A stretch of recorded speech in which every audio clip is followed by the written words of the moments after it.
Good morning Shri कन्या primary विद्यालय धोरण 6 विषय गणित बराबर चैप्टर नंबर જોઈએ 8 દશાંશ સંખ્યાઓ તેમાં જોઈએ હાલ સ્વાધ્યાય નંબર 8.2 બરાબર 8.2 ની અંદર તમને જો કંઈક આપેલું છે 8.2 ની અંદર તમને પહેલું બીજું a b એવી રીતે તમને આપ્યા છે a પછી b અને c એટલે તમને ત્રણ આપ્યા છે અને ત્યાં બાજુમાં નાનું તમને કોષ્ટક આપેલું છે એમાં શું એકમ દશાંશ શતાંશ અને સંખ્યા લખવાની છે બરાબર તો હવે આપણે જોઈએ કઈ રીતે લખીએ તો આપણે શું કરવાનું છે એને પહેલા કાઉન્ટ કરતા જવાના તો કાઉન્ટ કઈ રીતે કરશો પહેલામાં જોઈએ તો કેટલી લાઈન છે આડી અને ઊભી આપણે જોઈ લઈએ તો આડી કેટલી લાઈન છે 10 અને ઊભી પણ કેટલી લાઈન છે 10 બરાબર બંને 10 10 છે પણ કેટલી લાઈન ભરેલી છે તો જોઈએ 10 10 20 અને બાજુમાં લાઈન ગણે આમ ભરેલી છે એ કેટલી છે તો કે 6 એટલે કેટલી થાય 26 લાઈન ભરેલી છે તો એ ડોટમાં આપણે શું આખા કુલ ડોટ કેટલા છે તો કે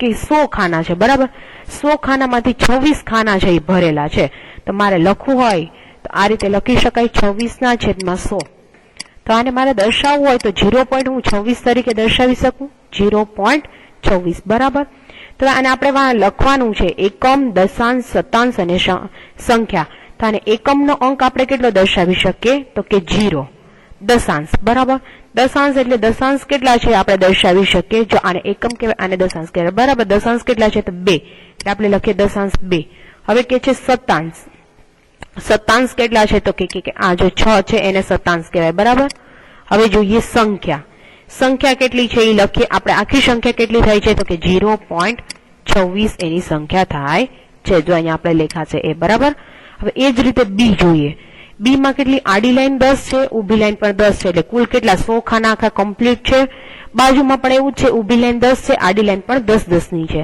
એટલે ઈ કેટલી લાઈન ભરેલી છે આ તો 100 કમ્પ્લીટ જ છે કેટલા છે 100 કમ્પ્લીટ છે બાજુના ખાનામાં જોઈએ તો 10 10 20 અને માથેની ભરેલી કેટલી લાઈન છે 8 એટલે કેટલી છે 28 લાઈન છે કેટલી છે આ લાઈન 28 એટલે હવે મારે લખવું હોય તો કેટલા લખી શકાય 128 લખી શકાય તો 128 ના છેદમાં આપણે લખીએ આપણે જોઈએ 128 લખીએ ને એના છેદમાં એક તો આખું પ્લસ આખું થઈ ગયું એટલે એના આપણે 1 તરીકે દર્શાવી 100 ના છેદમાં 100 લખીએ બંનેના છેદ ઉડી જાય એટલે કેટલા થઈ જાય 1 થઈ જાય એ 1 થઈ ગયા અને અહીંયા જોઈએ 28 બરાબર 28 ના છેદમાં 100 લખીએ એટલે કેટલા આવે 0.28 હવે બંનેનો પ્લસ કરી નાખો 1 + 0.28 એટલે 1.28 આવે કેટલા આવે 1.28 તો હવે તમારે લખવું હોય તો એકમ કેટલા છે તો અહીંયા જોઈ શકો છો એકમનો અંક કેટલો છે 1 દશાંશ કેટલા છે તો કે દશાંશ કેટલા છે તો કે 2 શતાંશ કેટલા છે તો કે 8 અને આને તમારે દર્શાવવું હોય સંખ્યામાં તો કઈ રીતે દર્શાવી શકો 1.28 બરાબર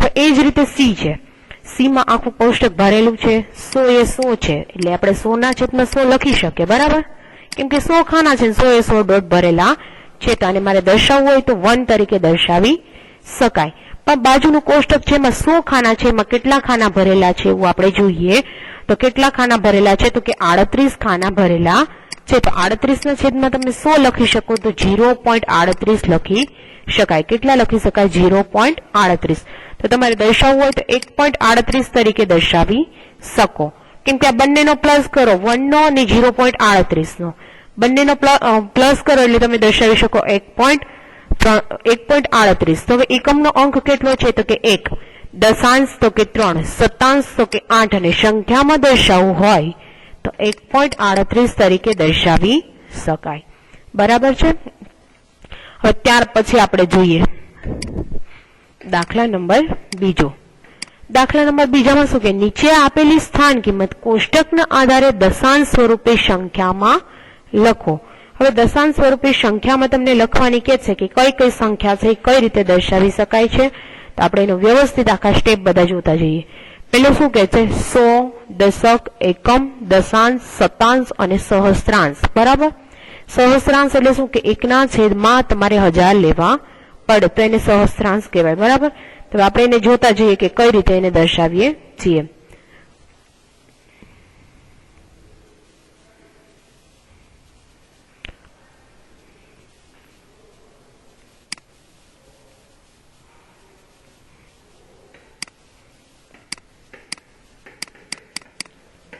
સ્વાધ્યાય 8.2 ની અંદર આપણે જોઈએ દાખલા નંબર બીજો દાખલા નંબર બીજાની પહેલી રકમ શું કહે છે તમને? બરાબર, જોઈએ તમને 100, દશક, એકમ, દશાંશ, શતાંશ અને સહસ્રાંશ આપેલા છે. તો જીરો શું કહી શકાય? 100, કેમ કે 100 માં તમને જીરો આપેલો છે. દશક પણ કેટલા આપેલા છે? જીરો. હવે એ જ રીતે જોઈએ એકમ કેટલા આપ્યા છે? તો કે 3 એકમ આપેલા છે. એ જ રીતે જોઈએ તો કે 2 દશાંશ આપેલા છે. કેટલા છે? 2 દશાંશ પ્લસ 5 શતાંશ અને 0 સહસ્ત્રાંશ આપેલા છે. કેટલા આપેલા છે? 0 સહસ્ત્રાંશ. 0 સહસ્ત્રાંશ આપેલા છે. તો આને દર્શાવવું હોય તો કઈ રીતે દર્શાવી શકાય? 0 ગુણ્યા 100 પ્લસ દશાંશ. દશાંશ એ 0 ગુણ્યા 100 તરીકે દર્શાવી શકાય. 0 ગુણ્યા 10 બરાબર. હવે એકમ, એકમ એટલે 3 ગુણ્યા 1. હવે ત્યાર પછી આપણે જોઈએ 3 ગુણ્યા 1 કર્યું પ્લસ આપણે કરીએ 2 દશાંશ એટલે 2 ગુણ્યા 1 ના છેદમાં 10. હવે ત્યાર પછી જોઈએ, ત્યાર પછી કેટલા છે? 5 શતાંશ એટલે 5 ગુણ્યા 1 ના છેદમાં 100. એ જ રીતે જોઈએ 0 સહસ્ત્રાંશ એટલે શું કરાય? 0 ના છેદમાં 1000 બરાબર. હવે આ રીતે લખ્યા પછી આપણે જોઈએ, હવે જોઈએ આ સ્ટેપ આખું છૂટું પાડી અને જોતા જઈએ કઈ રીતે કર્યું એ. હવે જો 0 નો 100 હારે ગુણાકાર કરીએ એટલે 0 ના 0, 0 નો 10 હારે ગુણાકાર કરીએ એટલે 0 ના 0, 3 નો ગુણાકાર કરીએ બરાબર એક સાથે એટલે કેટલા થાય? 3. હવે 2 નો જો આ રીતે કરીએ તમે એટલે શું લખી શકાય? 2 ના છેદમાં 10 લખી શકો પ્લસ 5 ના છેદમાં કેટલા લખી શકો? 100 બરાબર. 0 ના છેદમાં 1000 છે એટલે એનો કોઈ મિનિંગ છે નહીં. તો હવે તમે જોઈ શકો તો કે 3 ના આ બંને તમે ભેગા કરો તો કઈ રીતે તમે લખી શકો? જોઈ લઈએ આપણે. અહીંયા છેદમાં કેટલા છે? તો કે અહીંયા 100 છે, અહીંયા 10 છે અને અહીંયા 3 છે એટલે 3 ના 3 એમનેમ જ રહેશે બરાબર. તો હવે આને કઈ લખી શકાય? 3.25 અને 1 0 છે એ ઉપર જતો રહે. તો હવે આને કરાય 3.250 કેમ કે આ કેટલા 0 છે? 1 2 અને 3 એટલે એક સંખ્યા, બે સંખ્યા અને 3 સંખ્યા મૂકી અને 0 લેવો પડે. તો આ રીતે તમે દર્શાવી શકો 3.250 તરીકે દર્શાવી શકાય. અથવા તો તમારે દર્શાવવું હોય તો 3.225 તરીકે પણ તમે દર્શાવી શકો. પાછળનો 0 છે એને કદાચ તમે કન્સિડર ના કરો તો પણ ચાલે બરાબર. હવે આ જ રીતે તમારે બીજું છે એ પણ તમારે દાખલો આ રીતે જોવાનો રહેશે. તો આપણે જોઈ લઈએ. દાખલા નંબર બીજો, એમાં તમને જો એકમ, દશક, 100 એ બધું આપ્યું છે બરાબર. હવે 100 કીધા છે એટલે 1 ગુણ્યા 100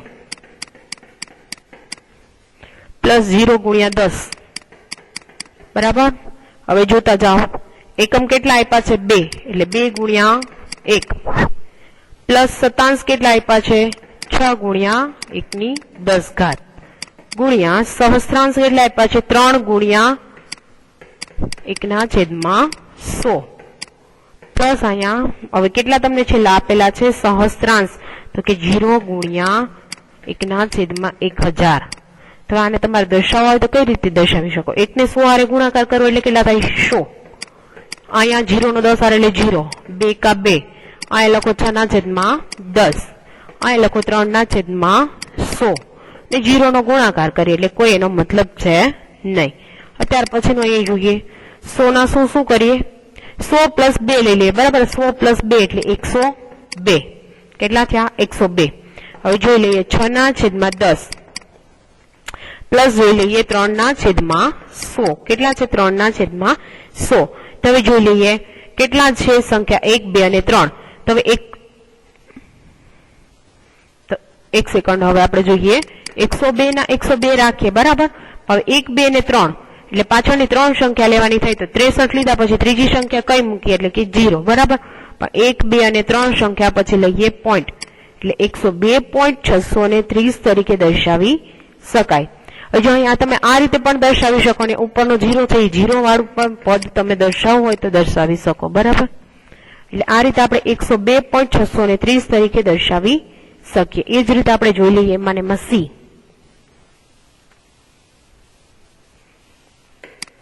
સી ની રકમ શું કે છે જોઈએ.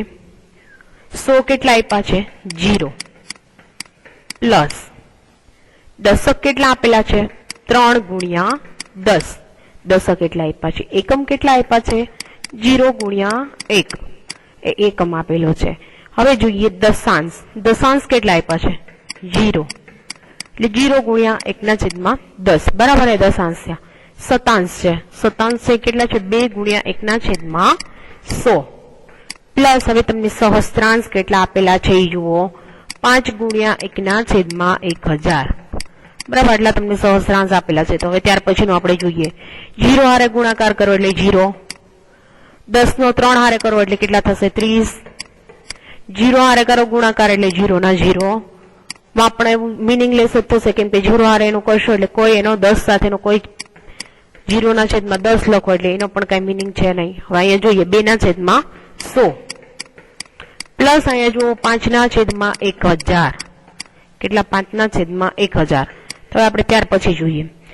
હવે 30/30 એમને લઈ લે. 0 નો કઈ છે ને એટલે 0 એમને રાખી દો.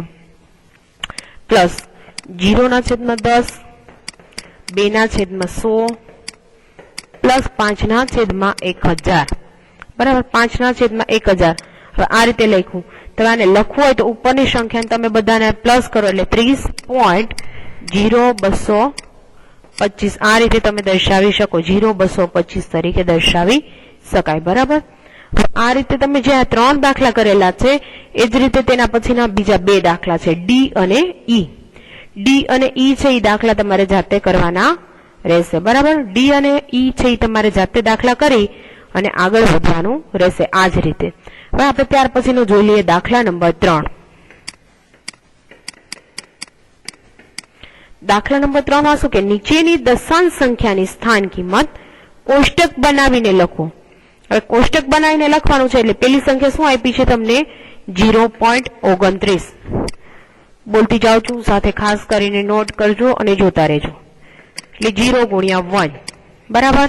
પ્લસ 2/10 પ્લસ જોઈએ 9/100 આ રીતે દર્શાવી શકાય. હવે એ જ રીતે બી છે. બી કેટલા આપ્યા છે? 2.08. આને દર્શાવવું હોય તો 2.8 ને કઈ રીતે દર્શાવી શકાય? 2.8 ને કઈ રીતે દર્શાવી શકાય જોઈએ. 2.08 ને મારે દર્શાવવો હોય તો કે 2 ગુણ્યા 1 પ્લસ 0/10 પ્લસ 8/100 આ રીતે હું દર્શાવી શકું. તે જ રીતે જોઈએ સી. સી છે 19.60 છે. 19.60 છે એને તમારે દર્શાવવા હોય તો 1 ગુણ્યા 10 પ્લસ હવે 9 ગુણ્યા 1 પ્લસ 6/10 પ્લસ 0/100 આ રીતે તમે દર્શાવી શકો. એ જ રીતે જોઈ લઈએ ડી. ડી ની રકમ શું આપેલી છે? 148.32 બરાબર.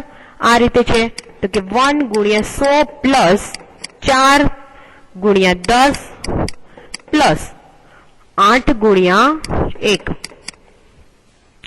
પ્લસ જોઈએ 3/10 પ્લસ 2/1000 કેટલા? 1000. તો હવે આપણે જોઈએ ડી જોયો. હવે ઈ જ રીતે આપણે જોઈ લઈએ ઈ બરાબર. ઈ જોઈ લઈએ. ઈ માં કેટલા છે? 200.812 200.812 એટલે 2 ગુણ્યા 100 2 ગુણ્યા 100 પ્લસ 0 ગુણ્યા 10 પ્લસ 0 ગુણ્યા 1 પ્લસ 8/10 પ્લસ 1/100 પ્લસ તમે જોઈ શકો 2/1000 બરાબર. આ રીતે દર્શાવી શકાય.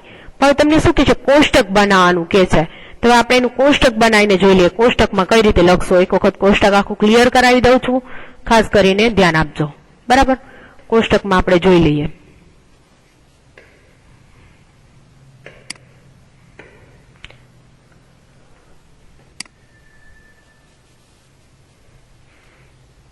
કોષ્ટકમાં તમારે એબીસીડી બધા સમાઈ જાય એ રીતના તમારે બોક્સ કરવાના રહેશે.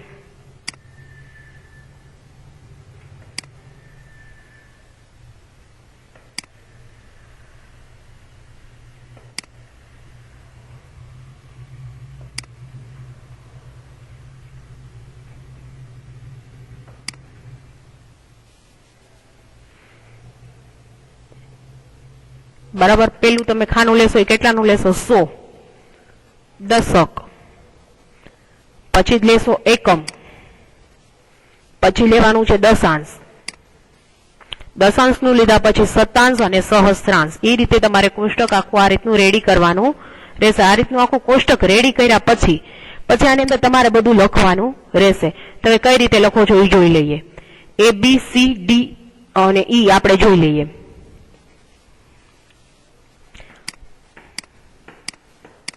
બરાબર, ABCDE ને પેલામાં લખવાનું છે 100. 100 લખ્યા પછી એને નીચે કેવી રીતે લખવાના? આ રીતે 100. પછી દશક, દશકના છેદમાં 10. બરાબર, જોઈ લઈએ દશક, દશકના છેદમાં લખો 10. હવે ત્યાર પછી લખો એકમ, એકમ 1. બરાબર, હવે પછી લખો દશાંશ, દશાંશ લખો એટલે 1/10. હવે ત્યાર પછી લખવાનું છે શતાંશ, શતાંશ એટલે 1/100. પછી લખવાનું છે સહસ્ત્રાંશ. બરાબર, સહસ્ત્રાંશ એટલે 1/1000. આ રીતે દર્શાવી શકો. હવે આપણે જોઈએ એમાં ઉપર મેં તમને દર્શાવ્યું હતું 100 કેટલા હતા તો કે 0, દશક કેટલા તો કે 0, એકમ કેટલા તો કે 0, દશાંશ કેટલા છે તો કે 2, સહસ્ત્રાંશ કેટલા છે 9 અને શતાંશ કેટલા છે તો કે 0. એ જ રીતે બીજું જોવો. બીજામાં પણ તમારે સાથે સાથે ઉપર આપણે બધા અલગ રીતે લખેલું હતું એ પણ તમારે સાથે જોતું જવાનું છે. હવે જોઈએ સી માં 100 તો કે 0 છે, દશક કેટલા છે તો કે 1, એકમ કેટલા છે તો કે 9, શતાંશ કેટલા છે તો કે 6, સહસ્ત્રાંશ 0 અને સહસ્ત્રાંશ પણ 0, શતાંશ એ 0 અને સહસ્ત્રાંશ એ 0. ડી માં જુઓ 100 કેટલા છે 100, દશક કેટલા છે તો કે 4, એકમ કેટલા છે તો કે 8, દશાંશ કેટલા છે તો કે 3, શતાંશ કેટલા છે તો કે 2 અને સહસ્ત્રાંશ કેટલા છે તો કે 0. ત્યાર એ રીતે પછી તમે ઈ જુઓ. ઈ માં કેટલા છે 100 તો કે 2, દશક કેટલા છે તો કે 0, એકમ કેટલા છે તો કે 0, દશાંશ કેટલા છે તો કે 8, શતાંશ કેટલા છે તો કે 1 અને સહસ્ત્રાંશ કેટલા છે તો કે 2. બરાબર, આ રીતે તમે દર્શાવી શકો. આ રીતે અહીંયા સુધીનો આપણો આજનો લેક્ચર રાખશું. ત્યાર પછીનો આપણે નેક્સ્ટ લેક્ચરમાં જોશું. Thank you.